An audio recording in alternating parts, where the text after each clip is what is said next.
안녕하세요. 오늘도 사연살롱을 찾아주셔서 감사합니다. 30대 후반 여성이에요. 요즘 흔히들 축복을 기원하는 의미로 꽃길만 걸으세요 라고 말하잖아요. 요즘 저는 정말 매일같이 꽃길만 걸으며 살고 있답니다. 제가 화원을 하고 있거든요. 불과 몇 년 전까지만 해도 저는 혈액암 말기로 3개월 시한부 판정을 받고 자포자기한 상태였어요. 그랬던 제가 이렇게 완치가 돼서 꽃길을 걷게 될 줄 누가 알았겠어요. 고생 끝에 낙이 온다고 그 말이 헛된 말은 아니었던 모양이에요.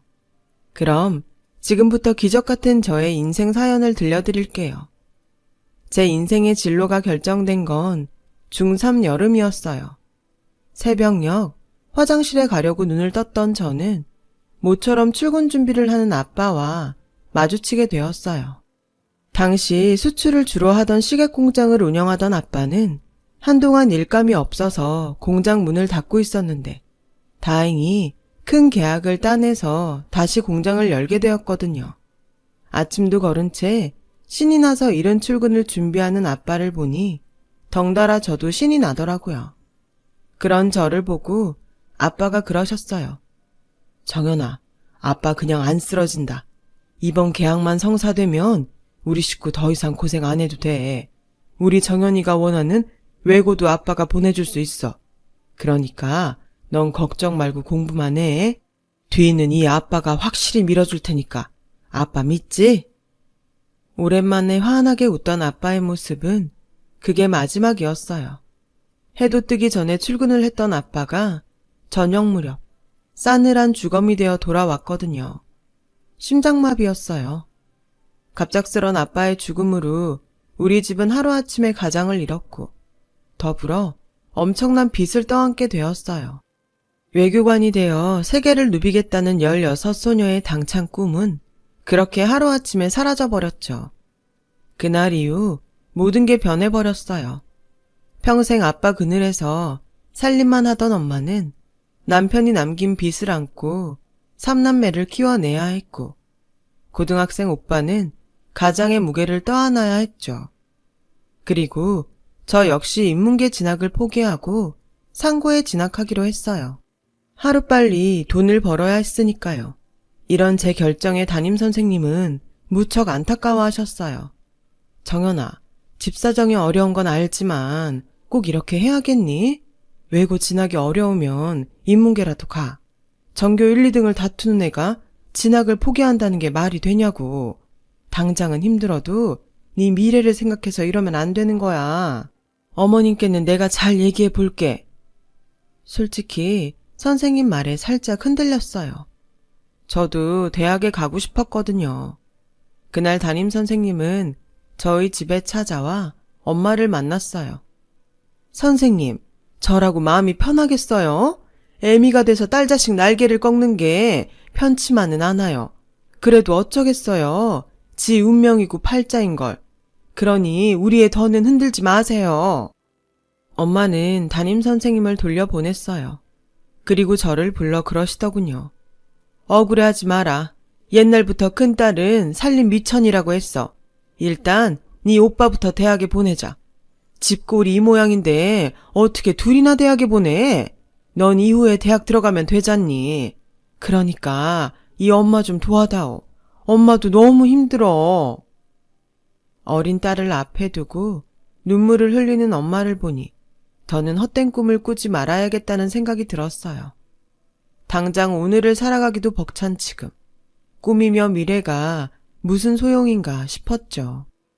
상고에 진학한 저는 성적 장학금을 받으며 취업에 필요한 자격증을 따기 시작했어요. 그 사이 오빠는 대입에 성공해 대학생이 되었고요. 우리 가족을 억누르던 아빠의 빚은 다행히 상속 포기를 하면서 벗어날 수 있었어요. 하지만 그로 인해 우린 그동안 살던 집을 떠나 산동네 허름한 집으로 이사를 해야 했죠. 그래도 빚에서 해방된 게 어디예요. 정든 집을 떠나 산동네로 이사를 한 그날 엄마가 그러시더라고요. 우리 조금만 더 고생하면 돼. 다시 우리 집 찾을 수 있게 온 가족이 똘똘 뭉쳐서 살아보자. 할 수 있지? 그땐 정말 할 수 있을 것만 같았어요. 엄마도 파출을 뛰며 생활비를 벌고 있었고, 오빠는 군대에 들어가서 당장 등록금 걱정도 없었으니까요. 무엇보다 고3이 되면 재학 중 취업을 해서 저도 돈을 벌 수 있었거든요. 게다가 취직을 해서 돈을 벌 때쯤 오빠가 제대를 할 테니 제 손으로 등록금도 될 수 있었고요. 네 식구가 그렇게 뭉쳐서 살아가면 언젠가 오늘의 고생을 추억처럼 곱씹을 날이 올 것만 같았어요. 영어를 꽤 잘했던 저는 무역회사 경리과에 취직을 할 수 있었어요. 딱히 제가 회사에서 영어를 쓸 일은 없었지만 그래도 거래처에서 걸려오는 전화를 담당자한테 연결해줘야 하는 일도 종종 있어서 제 영어 실력이 도움이 되기는 했어요. 얼마 뒤 제대한 오빠는 복학을 했고 일부 학비는 장학금을 딴 덕분에 학비 부담은 조금 덜했죠. 정연아, 장남으로서 너한테 면목이 없다. 대신 오빠가 취업만 하면 그땐 오빠가 너 대학 보내줄게. 사실 공부는 네가 나보다 잘했잖아. 그러니까 그때까지만 참고 버티자. 오빠는 동생이 번 돈으로 대학에 다니는 걸 미안해했어요. 그 마음은 표정에 고스란히 묻어났죠. 그렇게 3년 뒤 오빠는 졸업 후 바로 대기업에 취직을 했고 드디어 저도 오빠 등록금 마련해서 해방이 됐어요. 이제야 숨 쉴 틈이 생겼구나 했는데 글쎄 여동생이 사고를 쳤지 뭐예요. 뭐? 임신? 너 미친 거 아니야? 도대체 누구야? 널 그렇게 만든 게 누구냐고. 수능 시험을 마치고 집 근처 패밀리 레스토랑에서 알바를 하던 여동생이 느닷없이 임신을 했다며 울먹였어요. 엄마랑 오빠가 알면 자긴 죽는다며 어찌나 울어대는지 정신이 없었죠. 근데 언니, 나 그 사람 많이 사랑해. 그 남자랑 살고 싶어. 언니가 도와줘. 고작 19살밖에 안 된 동생이 무려 17살 차이나 나는 점장과 결혼을 하겠다는데 정말 기가 막혔죠. 게다가 남자가 벌어놓은 돈도 없고 신혼도 월세 원룸에서 시작하겠다니 언니로서 억장이 무너지더라고요. 그렇다고 무작정 반대만 할 수도 없었어요. 여동생의 결심이 확고해서 여차하면 남자랑 야반 도주라도 벌일 각오였으니까요. 결국 제가 나서서 엄마랑 오빠한테 상황을 설명했어요. 오빠는 그 자식을 미성년자 성범죄로 경찰에 신고하겠다고 길길이 뛰었고 엄마는 딸 자식 신세 망쳤다고 땅을 치며 한참을 우셨죠. 그 와중에도 여동생은 팔로 지 배를 감싸 안곤 애도 낳을 거고 그 남자랑 결혼도 할 거라며 악을 썼어요. 애까지 가진 상황에 뭘 어쩌겠어요. 결국 여동생은 고등학교 졸업식을 마치고 바로 결혼 준비를 시작했어요. 부모 형제도 없이 혼자 살고 있던 남자는 통장에 돈백도 없는 상태로 결국 결혼식과 신혼살림 모두 우리 집에서 떠맡아야 했어요. 당시 오빠는 이제 막 취직을 한 상태라서 여력이 없었고 일용직인 엄마도 마찬가지였어요. 결국 대학 가려고 모아둔 제 적금을 해약해야만 했죠. 저에게 있어서는 꿈이 사라지는 순간이었지만 철없는 여동생은 웨딩드레스를 고르느라 신이 나 있더라고요. 그 모습을 보니 솔직히 화가 났어요. 이 지지배야, 이 돈이 어떤 돈인 줄 알아? 네 언니 꿈이고 미래였다. 목구멍까지 이 말이 차올랐지만 행복한 표정의 여동생 앞에서 저는 끝내 한마디도 하지 못했어요. 제가 참 바보 같았죠. 동생의 결혼식이 끝나고 한동안 저는 허탈한 마음으로 보내야 했어요. 마음에 틈이 생긴 탓이었을까요? 그동안 치열하게 살아오느라 애써 억누르고 있던 감정들이 폭발해 우울증이 찾아왔지 뭐예요. 모든 게 귀찮고 몸이 축 처지는 게 제 몸이 제 몸 같지 않았어요. 이러다 죽겠다 싶더라고요. 이런 제 모습을 보다 못한 같은 부서 언니가 상담 치료를 받아보라며 명함 한 장을 주더라고요.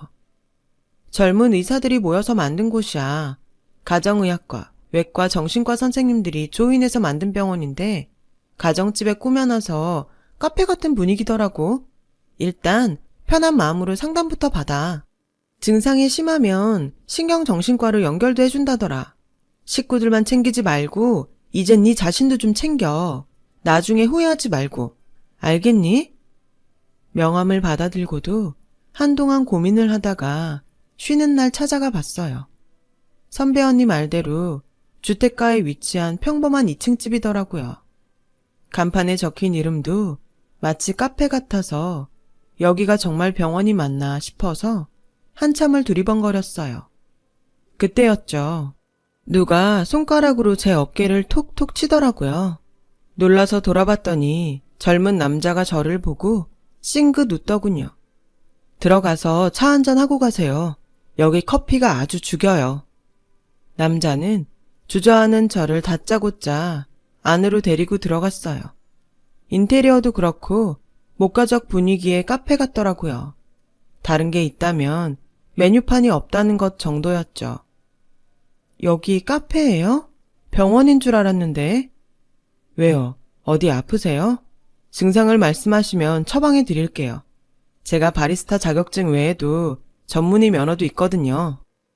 남자의 가벼운 농담에 어느새 긴장이 풀린 저는 폭신한 소파에 앉아 상담을 하게 되었어요. 상담이라기보다는 남자와 커피를 사이에 두고 대화를 나눈 거였죠.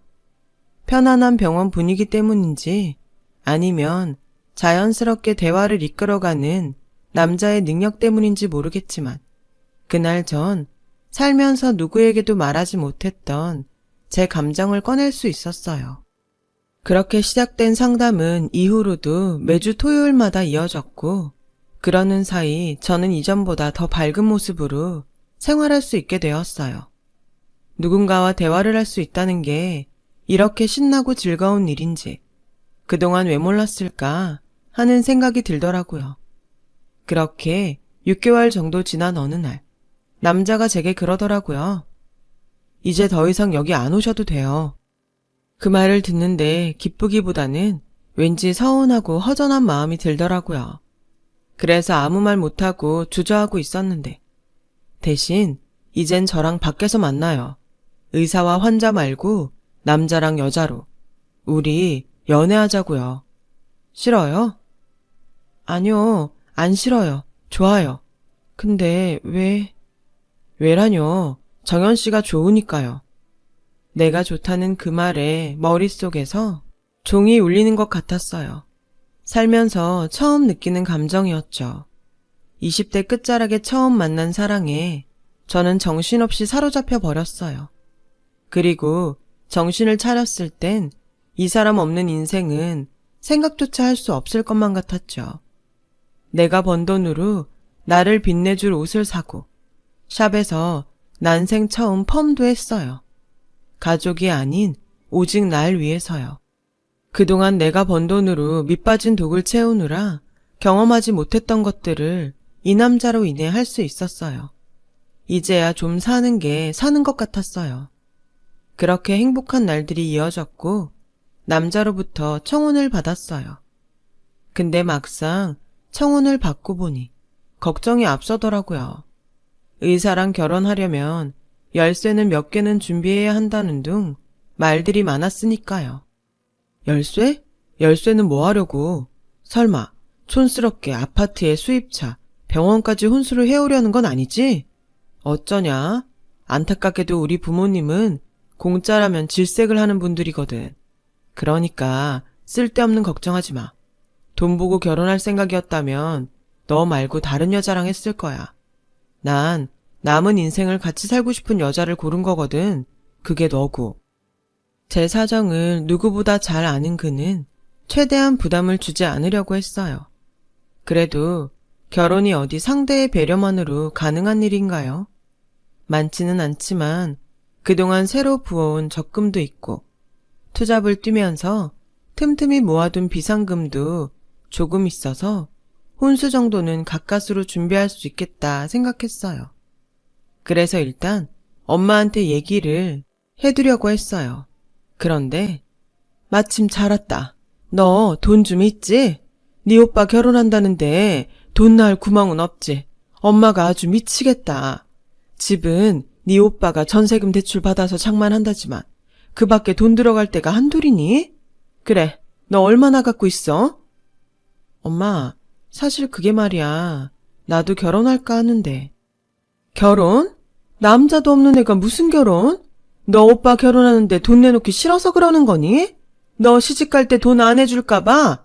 걱정 마. 누가 네 돈 띄어먹는데? 엄마, 그게 아니라 그동안 만나온 사람이 있어. 내가 상담받던 병원 의사인데 결혼하재. 안 그래도 엄마한테 인사드리러 온다고 그랬어. 의사? 너 어디 잘못된 거 아니니?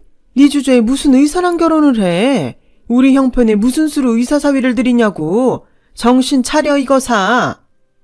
혼수 따지고 그러는 집 아니야. 아니긴 뭐가 아니야. 네 면전에 대고 이거 해와라 저거 해와라 그러겠어? 넌 그 나이 먹도록 어쩜 그렇게 세상 물정을 모르니? 암튼 지금은 네 오빠 장가 보내는 것만으로도 벅차니까 넌 나중에 얘기해. 결혼도 순서가 있는 거야. 막말로 네가 급하니? 네 오빠가 급하지. 게다가 한 해에 자식 둘 결혼시키면 주위에서 욕해. 그러니까 일단 가진 거 있으면 다 내놔봐. 네 오빠 장가부터 보내야지. 하필 오빠 결혼이랑 겹치는 바람에 제 결혼은 다음으로 밀리게 됐어요. 하지만 그보다 문제는 돈이었죠. 오빠 결혼하는데 주고 나면 정작 제 결혼 자금은 없으니까요. 내 결혼 미루는 건 어쩔 수 없지만 결혼 자금은 못 내줘. 내년이든 후년이든 나 결혼할 때 써야 된다고. 미안하지만 이번엔 돈 못 해줘. 정연아, 오빠가 급해서 그래. 집 때문에 대출이니 뭐니 싹싹 긁어서 수중에 돈백도 없어.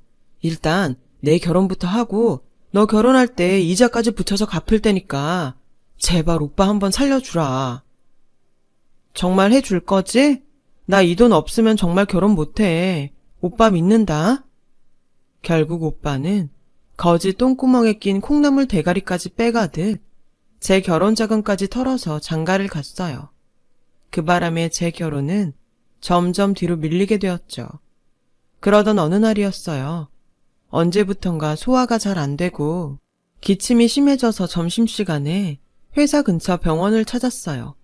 그런데 평소 빈혈도 심하고 피부에 자주 멍이 들었다고요?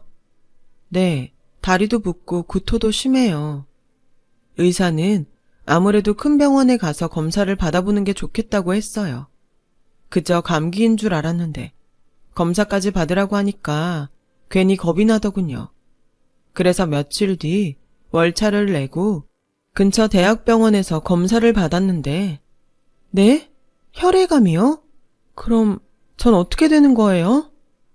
왜 병을 이렇게 키우셨어요? 그동안 전조증상도 있었을 텐데.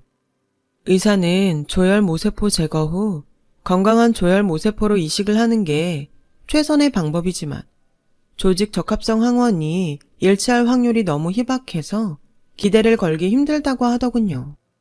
일단 항암 치료를 시작하자고 하길래 가족들과 상의하고 다시 오겠다고 하곤 병원을 나섰어요. 그날따라 유난히 맑고 화창한 하늘이 그렇게 원망스럽더라고요. 난 죽어가는데 아무 일 없이 돌아가는 세상도 싫고 이제야 겨우 사랑하는 사람도 생겼는데 하필 이럴 때 이런 병에 걸렸나 싶어 화가 났어요. 내 인생은 왜 이렇게 매번 내 발목을 잡고 늘어지는 건지 차라리 이럴 거 태어나지나 말 걸 그랬다는 생각에 감정이 복받쳐 올랐죠. 그래서 미친 사람처럼 울면서 한참을 걸었어요. 그렇게 걷는 동안 앞으로 어떻게 해야 할지 조금은 정리가 되더군요. 일단 가족들에게 이 사실을 알리고 치료를 시작해야겠다고 생각했죠. 치료를 받으려면 돈도 꽤 들어갈 테고 일단 오빠 결혼할 때 빌려준 돈부터 받아야 했으니까요. 그런데 나도 당연히 마음 아프지. 동생이 암이라는데 왜 안 그렇겠냐? 근데 정연아, 갑자기 돈을 달라고 그러면 그 큰 돈을 무슨 수로 만드냐? 안 그래도 네 올케가 임신해서 출산 준비하는 것만으로도 버거운데. 미안한데 일단 너 퇴직금으로 어떻게 안 되겠니? 암인데 회사는 그만둬야 할 거 아냐. 너 한 10년 일했지? 그럼 퇴직금도 꽤 될 거야. 일단 그걸로 써라. 응? 오빠, 지금 그걸 말이라고 해? 내가 그동안 오빠한테 어떻게 했는데 암 걸렸다는 동생한테 위로는 못 해줄 망정 퇴직금 빼서 치료하란 소리를 할 수가 있어? 네가 그러고도 사람이니? 개새끼지? 야, 이 지지배야. 너 지금 오빠한테 그게 할 말이야? 뭐? 개새끼? 그래, 네 말대로 개새끼 하지 뭐. 네가 죽든 말든 앞으로 나한테 절대 연락하지 마. 알았어? 그동안 대가를 바라고 오빠 뒷바라지를 했던 건 아니지만 매정한 오빠 말에 그동안 들인 돈과 시간이 아까웠어요. 이런 인간을 오빠라고 믿었던 저한테 미치도록 화도 났고요. 그래서 여동생한테 전화해 하소연을 하려는데 글쎄 이러지 뭐예요? 오빠한테 다 들었어. 혈액암이라며? 근데 언니 혹시 나 결혼할 때 해준 돈 달라고 전화한 거야? 그런 거라면 나 못 해줘. 언니도 알잖아. 우리 그이 백수인 거. 당장 먹고 죽을 돈도 없다고. 그리고 언니가 그 돈 해준 거 다 언니 편하자고 해준 거 아니야? 그동안 식구들 뒷바라지 하면서 언니도 보람 느꼈을 거 아니야. 그렇게 자기만족 느꼈으면 그걸로 된 거 아닌가? 그러니까 쿨하게 베풀었다 쳐. 뭐? 쿨하게 베풀어? 너 그 돈이 어떤 돈인지 알긴 하니? 내가 대학 가려고 차비까지 아껴가며 모은 돈이었어. 쉬는 날에도 못 쉬고 발바닥에 불이 나도록 알바까지 뛰면서 모은 돈이라고. 내 미래까지 알뜰히 헤쳐먹곤 나보고 쿨하게 잊어라? 됐다 이년아. 애초에 너한텐 기대도 안 했어. 이런 걸 동생이라고 그동안 챙겨왔던 내가 미친년이지. 차라리 전화를 하지 말 걸 그랬어요. 그랬다면 이렇게 가슴이 찢어지진 않았을 테니까요. 내 몸속에 있는 암세포들보다 더 암적인 존재들이 내 가족이었다니 억장이 무너졌어요. 그날 집에 돌아가 보니 엄마가 미역국을 한 솥 끓여놨더라고요. 미역이 피를 맑게 한다더라. 너 혈액암인가 뭔가 걸렸다며? 그게 다 피가 탁해서 그런 거야. 엄마가 한 솥 끓여놨으니까 이거 다 먹고 훌훌 털고 일어나라. 네가 그동안 우리 집 위해 희생한 거 엄마가 왜 모르겠니? 그래도 정연아, 형제들한테 해준 거 돌려받겠다고 생각하면 못 써. 네 오빠가 오죽하면 그 돈 못 해준다 그랬겠니? 네가 이해 좀 해라. 일단 오빠 말대로 퇴직금 받아서 그 돈으로 치료해. 요즘엔 요양병원들이 그렇게 시설이 잘 돼 있다더라.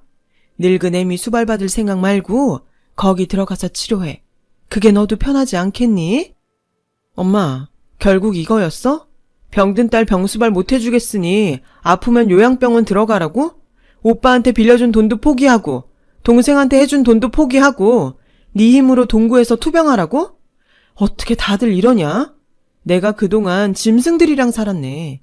인간이라면 어떻게 이럴 수가 있겠어? 그래, 엄마 소원대로 내가 사라질게. 이 집에서 내 발로 나가주겠다고. 더 이상 쓸모 없어지자 가족들한테 팽당한 저는 그 길로 남자친구를 찾아갔어요. 얼굴을 보자마자 눈물이 흘러서 급기야 엉엉 울고 말았죠. 제 상황을 전해들은 남자친구는 일단 자기 집에서 지내라고 했어요. 그리곤 대형 병원과 연계가 되어 있어서 치료와 치유를 같이 할 수 있는 요양병원을 알아봐 주었어요. 자연 속에서 지낼 수 있는 곳이라서 저처럼 마음의 상처를 입은 사람들에겐 제격인 곳이었죠. 남자친구는 매주 찾아갈 테니 마음 놓고 치료에만 집중하라고 하더군요. 그렇게 요양원에 들어온 저는 한동안 침대에만 누워 지냈어요. 가족들한테 배신당하고 마음이 어지러운데 멋진 경치가 무슨 소용이겠어요. 살고 싶은 의욕도 없고 살아야 할 이유도 못 느끼는데요. 그런데 그런 제게 매일 찾아와 말을 걸어준 사람이 있었어요. 바로 옆 병실 아주머니였죠. 경기도 어디에서 화원을 한다는 아주머니는 병원 화단에 있는 꽃들을 직접 가꾸고 계셨어요. 아주머니는 매일같이 제 병실에 와선 그 꽃 얘기를 해주곤 하셨죠. 꽃말이며 꽃에 얽힌 전설이며 꽃을 관리하는 방법까지 세세하게요. 제가 반응을 안 하는데도 지치지 않고 한 달을 그렇게 찾아오셨어요. 아주머니, 꽃이 왜 좋아요? 처음으로 아주머니께 말을 걸었더니 아주머니께서 방긋 웃으며 그러셨죠. 피고 지고 또 피니까.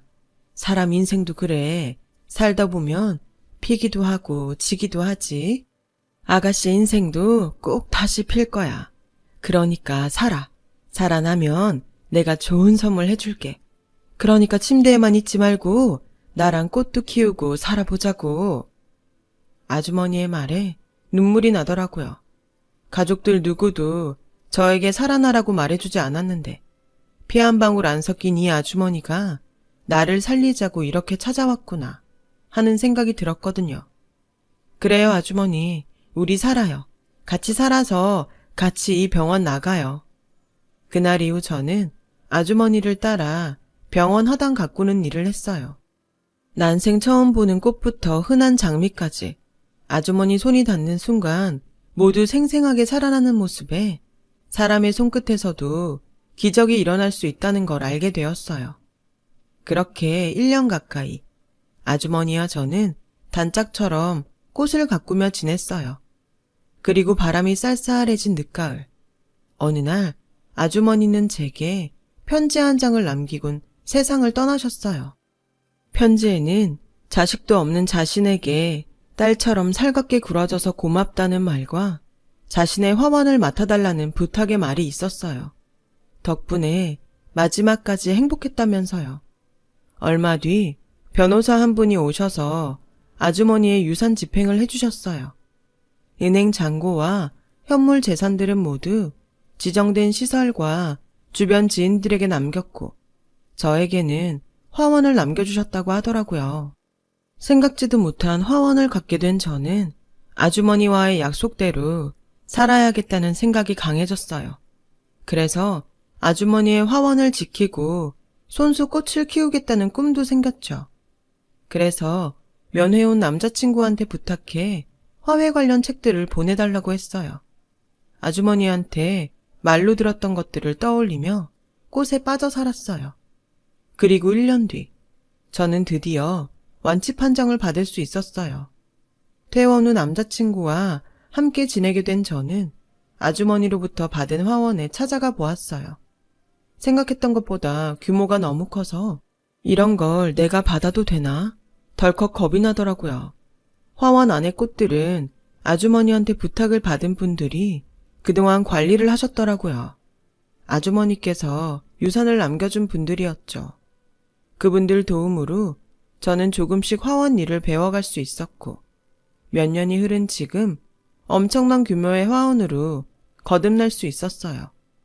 그 사이 저는 결혼도 하고 딸아이도 출산해 육아와 화원 일을 병행하고 있어요. 그런데 얼마 전 그동안 연락을 끊고 살았던 가족들이 화원으로 저를 찾아왔더라고요. 지역방송에서 제가 화원 주인으로 나온 걸 봤다나요?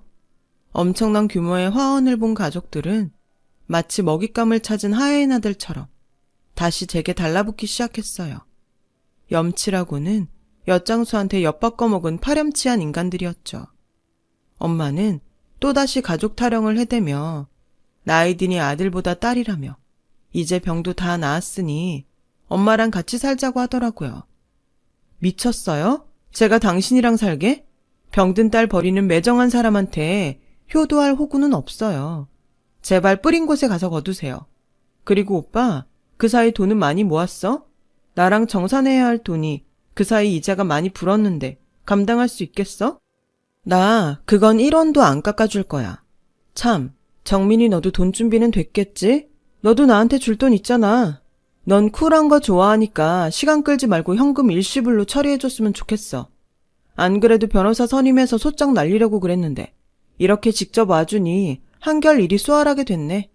정확한 액수 며칠 내로 보낼 테니까 각자 해당 금액 준비해줘. 그리고 앞으로는 꽃 살 거 아니면 가급적 찾아오지 말아줘. 당신들한테 나는 역겨운 냄새가 꽃들한테는 해로울 것 같거든. 그러니까 당장 나가. 저는 직원들을 시켜 가족들을 밖으로 내쫓았어요. 그리고 그동안 오빠와 여동생한테 보냈던 계좌이체 이력과 문자 등을 근거로 제가 받아야 할 액수를 문자로 통보했어요. 그 돈이 꼭 필요한 건 아니지만 꼭 받아서 암 환자들을 위해 기부를 하려고요. 돈은 감사함을 아는 사람들에게 써야 그 가치가 빛나는 거니까요. 내 등에 올라타 등골 빼먹고 토사구팽했던 기생충 같은 가족들에게는 받은 대로 갚아주는 게 온당하겠죠. 가족을 위해, 남을 위해 배려하고 살아가는 건 좋지만 저보다 현명하신 여러분은 꼭 자신도 정말 잘 챙겨가며 행복하셨으면 좋겠습니다. 건강하시고요. 지금까지 제 사연을 들어주셔서 감사드려요. 여러분, 사연 댓글에 응원과 현명한 조언 부탁드려요. 좋아요와 구독은 저에게 큰 힘이 됩니다. 오늘도 좋은 일 가득하세요.